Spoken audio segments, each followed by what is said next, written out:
Mohamed Salah's record form justifies Liverpool's £150 million transfer gamble. If every player has a price, if the mathematical values used in the balance sheet can guide sporting decisions on the basis of logic rather than emotion, then the £150 million offered by Al Ittihad for a 31-year-old with 2 years left on his contract would have been accepted. Liverpool's owners Fenway Sports Group and the businessman who tried to hire original moneyballer Billy Beane for the Boston Red Sox have long been chasing the numbers. Yet while the message from Anfield is clear that Mohamed Salah is not for sale and that the Egyptian, who faces the prospect of a salary perhaps more than former teammates Jordan Henderson and Fabinho receive in Saudi Arabia, does not look attractive, other figures have an eloquence. When Salah sent a penalty past Alphonse Areola, he became only the 5th player to score or assist in each of the first 6 league games of a season. Had it not been for Darwin Núñez's spectacular miss, Salah would have scored and assisted against West Ham. But his productivity does not stop there. The last Liverpool game in which Salah was not directly involved in a goal was against the Hammers in April. He scored or assisted a goal in each of the next 13 games. This doesn't seem like a coincidence either. There was a ruthlessness to Salah's excellence on Sunday, but then, so often is. If he shows no signs of slowing down in his 30s, Salah may be changing. For a player often accused of selfishness, he has long amassed impressive assist numbers. But now he may be more creative than ever. He shares the lead as the league's top assist provider this season, but other stats suggest he has a greater edge over other suppliers. Salah's expected assist rate of 4.1 is almost 50% higher than his nearest rival Moussa Diaby. He has created 8 big chances in the league this season, the next highest is 5. His average of 0.7 expected assists per 90 minutes is almost double his best average all season and, if partly explained by a small sample size and logically decreasing, almost 3 times last year's final return of 0.3. This may indicate a shift in his role, reflecting the evolution of the forward line. Salah is often the provider for Núñez. Whereas for most of Salah's Anfield career the central figure in the forward line was the false 9 Roberto Firmino, he is now a target man. This change is not without precedent in Liverpool's history. Kenny Dalglish devoted more time to scoring goals for Ian Rush in his 30s.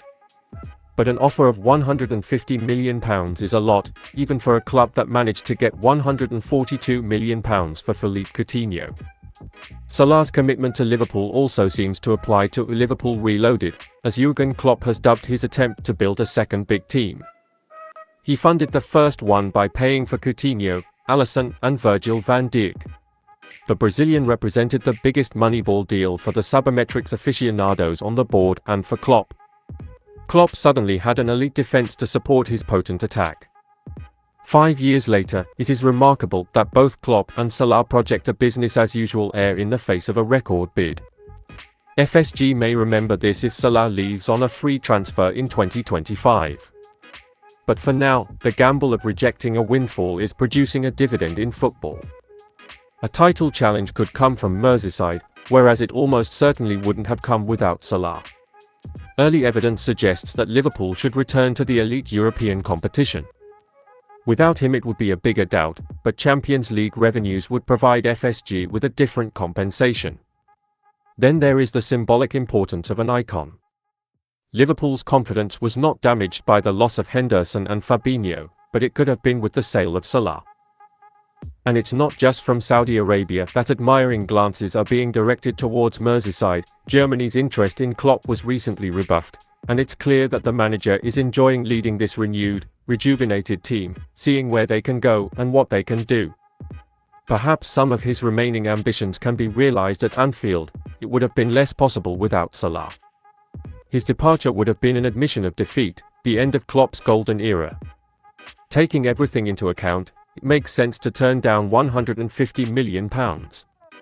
Jamie Carragher, on the other hand, admitted that he has been impressed by Salah's performances this year and claimed that he is the best player in the world at the moment. Salah is the best player in the world at the moment, in my opinion, if you look from the start of the current season. He continues to improve week on week and is now choosing to serve more and more. He plays like a commander of Liverpool, he said. Dortmund ready to sell Liverpool Target with world-class potential. Borussia Dortmund are reportedly ready to sell Yusufu for Moukoko, and Liverpool are among the clubs interested in the striker. According to German sources, the Bundesliga giants are not opposed to the idea of offloading the 18-year-old attacker, who was linked with a move to Real Madrid by the Spanish press this week. According to sources, Liverpool are interested in Moukoko, who has set numerous records in both Germany and Europe since breaking through at Dortmund at the age of 16. Praised by Football Talent Scout as a player with world-class potential, Moukoko is one of the best young strikers on the planet and an attacking player that every big club in Europe would love to sign. Liverpool should be no exception, even if the Reds are currently stacked in the forward line and have their own wonderkid in Ben Doak as a potential Mohamed Salah replacement. But there's no denying how good a prospect Moukoko is, and under Jürgen Klopp, the German could reach his true potential. It feels like Moukoko has been around for years, but the 18-year-old versatile attacker is only at the beginning of an exciting football career. While things seem to have stalled at Dortmund, Moukoko still has many years to reach his potential, and Liverpool are the ideal club for this wonderkid to sign for. Under Klopp, Moukoko's true potential could easily be unlocked, and Liverpool could have a player who will dominate football at Anfield for the next 15 years. Liverpool staff are now working to improve the 22-year-old's passing. Jürgen Klopp and Liverpool staff are reportedly working in training to improve Curtis Jones' passing. According to sources close to the club, special work has been carried out at Kirkby to improve Jones' pace with the ball, and the results are already starting to show after the midfielder's impressive start to the season. Jones has established himself as a key member of Klopp's starting 11 this season, and the 22-year-old is settling into his new role at Liverpool. While Dominic Szoboszlai stole all the headlines, Jones' performance was just as good, and the England U21 star played his best football in a Liverpool shirt so far. Indeed, the midfielder is going from strength to strength with the Reds, and the work on the training ground is clearly paying off. Jones is reaching new heights every game with the Anfield side.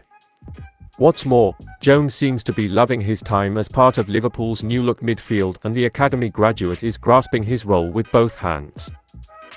Although his goal tally has dwindled since the end of last season, there is no denying that Jones has been outstanding for Liverpool this season.